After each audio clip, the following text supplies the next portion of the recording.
You hear this word all the time, right? Strategy. It's everywhere, from corporate boardrooms to news headlines. But what does it really truly mean?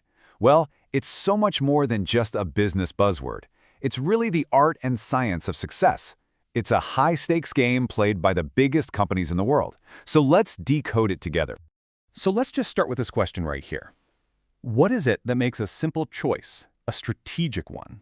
I mean, is it how much it costs, the level of risk, how many people it affects? That's exactly what we're going to unpack as we decode the playbook of modern business. Here's our game plan for today. First, we're going to nail down what strategy actually is. Then, we'll look at how these master plans get made. After that, we'll see how those plans turn into huge, real-world actions. And finally, we'll dive into the market itself, the battlefield where it all plays out. All right, let's start at the beginning and build our foundation. Because before we can talk about making these big strategic moves, we have to get super clear on what the word strategy even means. And as you're about to see, there's a really important distinction that changes everything. Okay, check this out. On one side, you have a strategy, something you can point to, like a single recipe or a battle plan. It's a specific document designed to win. But on the other side, you have strategy as this bigger concept, the actual discipline of planning. Think of it like the difference between having a recipe and being a chef who understands the entire art of cooking. One is the output, the other is the whole skill set. So what's the point of all these plans and skills? Well, in the business world, it almost always comes down to one thing: profitability. That's the ultimate scoreboard. A strategy isn't just some clever idea on a whiteboard.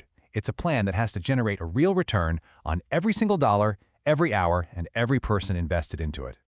All right, let's move on. Now that we know what strategy is and what its ultimate goal is, how does a company actually go about creating one? I mean, who are the architects, and what are their building blocks? Yeah, this is not a task for the interns.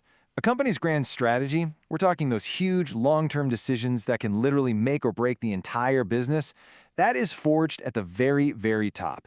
It's the senior executives who have to make the final, high-stakes calls. And what is the absolute heart of their job when they're crafting that strategy? It's all about resource allocation. You see, at its core, strategy is about making tough choices. No company on earth can do everything at once. So the whole game is deciding where to place your bets, your money, your best people, your focus, to get the biggest possible win. And when we talk about resources, it's so much more than just the company's bank account. Of course, it's about deploying your money, but it's also about putting your smartest people on the right problems. It's about using your physical assets, like factories and equipment, and even your intangible assets, that unique company know-how, the secret sauce, to get a competitive edge. And you know, companies don't usually keep this grand plan a secret. They often declare their vision for the entire world to see in something called a mission statement. This is their public promise, their declaration of purpose. You can think of it as the North Star that guides every single one of those tough resource allocation decisions. Okay, a plan is great, but a plan on a piece of paper is pretty much worthless until you put it into action. So in this section, we're moving from the blueprint to the actual construction site. We're looking at the huge, decisive actions companies take to make their strategies a reality. One of the most common big moves is the strategic partnership. This is basically when two or more companies realize, hey, we can achieve something together that we could never do on our own. They join forces to go after a very specific shared goal. And here is a perfect example of that in action. MG Rover had a huge strategic goal: break into the massive Chinese car market. By partnering up with a local car manufacturer, they instantly gained local knowledge and a fast track to access the market. It was a classic win-win. But you know, collaboration isn't the only way to play the game. Sometimes the most direct way to execute your strategy is simply to buy another company. This is the strategic acquisition. And that word strategic is so important here. The goal isn't just to get bigger for the sake of getting bigger. It's a calculated, chess-like move to take a competitor completely off the board and absorb all of their customers, all of their market share. It is a pure power play. And that brings us to our final section. We've seen the plans, we've seen the big maneuvers. Now let's zoom in on the day-to-day reality where these strategies actually clash. The marketplace is, for all intents and purposes, a battlefield, and it even has its own language of conflict and competition. This vocabulary really tells the whole story, doesn't it? I mean, think about it. A new company might attack a market, which then forces the established players to defend their turf.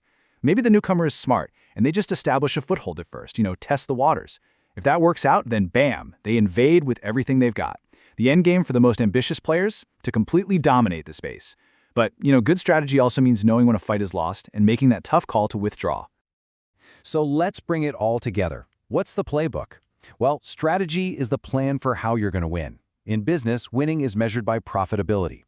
That plan comes to life through big, decisive moves like partnerships or acquisitions, and it all plays out on a competitive battlefield where companies attack, defend, and fight for every inch of ground.